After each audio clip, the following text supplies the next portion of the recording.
জনগণের ভোটে নির্বাচিত হয়ে সরকার গঠন করলে সারা দেশ 20,000 কিলোমিটার খাল খনন করার পরিকল্পনা রয়েছে বিএনপির। মঙ্গলবার বিকেলে রাজধানীর বনানীতে বেগম খালেদা জিয়ার স্মরণে দোয়া মাহফিলে এসব কথা বলেন দলটির চেয়ারম্যান তারেক রহমান। এছাড়া সবুজ দেশ গড়তে আগামী 5 বছরে 25 কোটি বৃক্ষরোপণ করা সহ বেশ কিছু পরিকল্পনার কথা তুলে ধরেন তিনি। আরও জানাচ্ছেন ওবায়দুল্লাহ মামুন। বিএনপির সাবেক চেয়ারপারসন বেগম খালেদা জিয়ার স্মরণে দোয়া মাহফিলের আয়োজন করে গুলশান বনানী সোসাইটি। এতে প্রধান অতিথি হিসেবে যোগ দেন বিএনপির চেয়ারম্যান তারেক রহমান।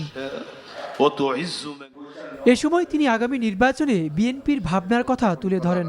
ঢাকার চারপাশের নদীগুলোকে রক্ষা করতে না পারলে আগামী 15 থেকে 20 বছরের মাথায় নগরবাসী ভয়াবহ পানি সংকটে পড়তে পারে বলেও শঙ্কা প্রকাশ করেন তিনি।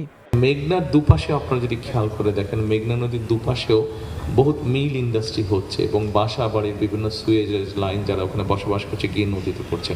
অর্থাৎ আমরা ধরে নিতে পারি হয়তো বা 15 থেকে 20 বছর এর মধ্যে যদি আমরা এই প্রবলেমগুলোকে অ্যাড্রেস না করি, তাহলে 15 থেকে 20 বছর পরে ঢাকা শহরে মানুষ পানি খেতে বোধহয় পারবে না। ব্যবহার তো বাদই দিলাম, পানি খাওয়া মুশকিল হয়ে যাবে। বিএনপি ক্ষমতায় এলে শিক্ষা ব্যবস্থাকে পুনর্গঠন করতে চায় দাবি করে তারেক রহমান কর্মমুখী শিক্ষার গুরুত্ব তুলে ধরেন। এছাড়া প্রাথমিক স্কুলে ইংরেজির পাশাপাশি অন্য ভাষা শিক্ষাও বাধ্যতামূলক করার পরিকল্পনা রয়েছে বিএনপির।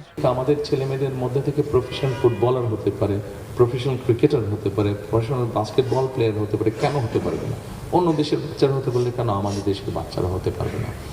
আমাদের দেশের বাচ্চাদের মধ্যে একটা ভালো আর্টিস্ট তৈরি হতে পারে। আমরা যেটা করতে চাইছি, এডুকেশন সিস্টেমটাকে আমরা একটু রিঅর্গানাইজ করতে চাইছি। কেমন সেটা সংক্ষেপে আপনাদের সামনে আমি তুলে ধরি।